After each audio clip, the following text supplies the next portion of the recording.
Hey everybody, Bryn here with stitchandtravel.com, and wanted to take a few minutes and let you know what was going on. Last time you heard from us on YouTube was August, right before we left Eisenhower. Well, it's December, no, not December, it's November the 28th, the Tuesday right after Thanksgiving, and we've started work on the RV. But to let you know, before that, we have been allowed to stay with some friends. They've been really gracious. They've put us upstairs in the guest room. It's getting ready to get bright, guys.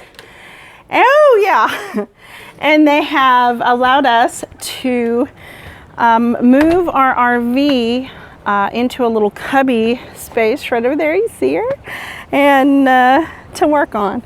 And we put her in the cubby space so that we won't drop any nails or screws or anything, causing them not to damage their little RV. There she is, when they pull out, because sometimes they go different times of the year and they go on trips. So last thing we want to do is mess up their area. Let me show you. We've already done some construction. You can see some of the stuff from inside. We got to get that to the dump soon. And she looks terrible. We had to, because of the drive, I think that the moving of the RV caused the leak that we had to get even worse. So we've had to put the 2 tarps on top. But it has successfully kept it pretty dry. Let me take you inside and show you what we've done. So far, we have just taken out the top right over here on this side and the wall on the back. We emptied everything out, and you can go onto our Facebook page and see some of the photos before we started renovation. One of the things we have found out about this RV which is a 1982 Eldorado Forenza, is that it is a complete fiberglass frame. And here you can see the outside fiberglass, and the inside in between the 2 layers, which is cardboard, and then the inside. And you can see, we weren't expecting it, but there has been a leak on Scott's side of the area, and they've cut all the way down and put board there and refiberglassed it. So we know that it's quite possible, and it'll still stay strong. The gentleman that did the remodel, or put up, you know, because this was stripped, and then he put up the new wall system. He put up boards, and he's glued the boards, he's stapled the boards, and he screwed them in. And so this part's good and solid. And then he glued the paneling on and screwed it and stapled it. You can see where he stapled right there. Then he put the shower board all over, front to back. This whole thing was covered with this plastic shower board. And you can see here where he glued it, and he stapled it, and in many places he screwed it. And then he put the plywood over that, not plywood, but paneling over that with glue, staples, and in some places screws. So it was very solid, and it was a lot of work getting off. But boy, were we able to get rid of some of those frustrations. On my side, as you recall, my bed was on that side, and it had a cabinet. Well, the cabinet and this, where the refrigerator was housed, were actually the originals. And here's actually some of the original fabric, that velvet, and the paneling. And that was really good, solid. It took about an hour to get everything out because they used those nut screws, and then he had to use some sort of a nut bit to get them off.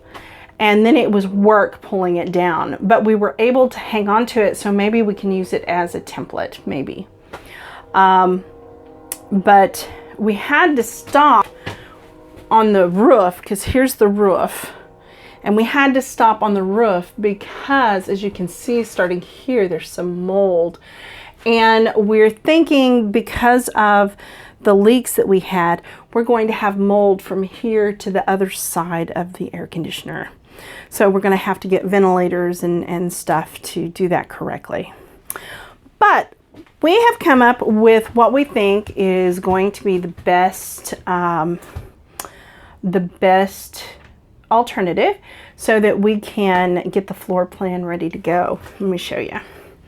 We're thinking, where our beds were, we're thinking about turning this into the bathroom storage area. So we would put the bathroom in and maybe have a sliding door or so, and then it would be storage on the other side. Closet, a place to put batteries. We're actually even thinking of taking this out right here, which is the under bay where the generator used to be housed. We're thinking of taking that and putting in a door and taking that door out. We think, we're not sure yet. But the way we're going to do this is on the windows, we're going to take and cover all the windows and fill them up and do fiberglass on the outside, fiberglass on the inside. Get it good and solid, and then we'll cut where we want our windows. So we are definitely thinking of turning that into the entryway and the bathroom and storage area. And if you remember, when we first moved in, we had a stove over here, there was a refrigerator, and there was a little kitchenette. And we think we're going to put that style back with the stove and the refrigerator, and then do our sink and all our water things over here. And the thing I'm most excited about, come back here, is because we're going to cover all the windows and we're going to put the windows where we want, we're going to close that window completely off, absolutely completely. And we're going to put a Murphy bed. We fell in love with the Unity Murphy bed van. So we want to take and put a Murphy bed there to where it folds. When it's folded out, it's a good sized bed. And when it's folded in, there's a desk that goes across. And that way it leaves our sitting area over here. We're hoping to find some better chairs. But for now, we'll take what we've got. We are going to keep the 2 portholes, and we're going to redo that up there because that really looks bad. We're not sure exactly what else we're going to do. We don't know if we're going to go with a composting toilet. We're not sure what kind of tiles. I think we're going to do cork on the floors. It's just going to be a lot of work. But once it's finished, I think it'll be a wonderful little home.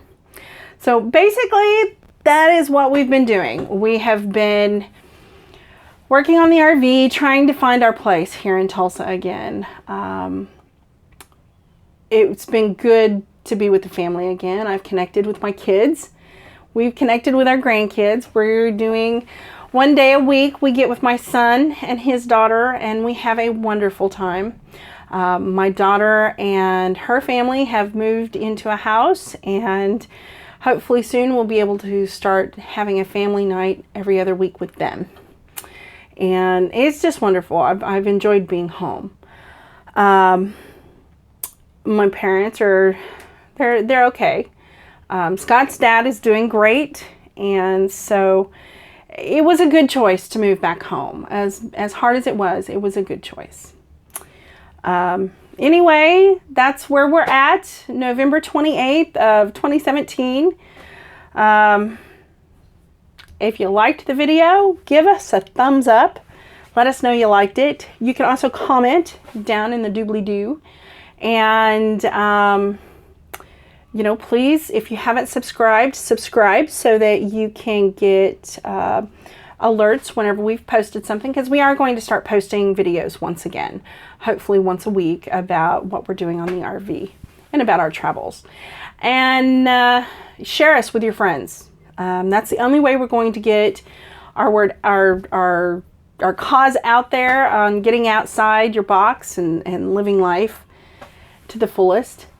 And also go to our Facebook page, and there you can get daily updates. When we take trips, we try really, really hard to get out there and really keep you guys up to date what we're doing as we're doing it.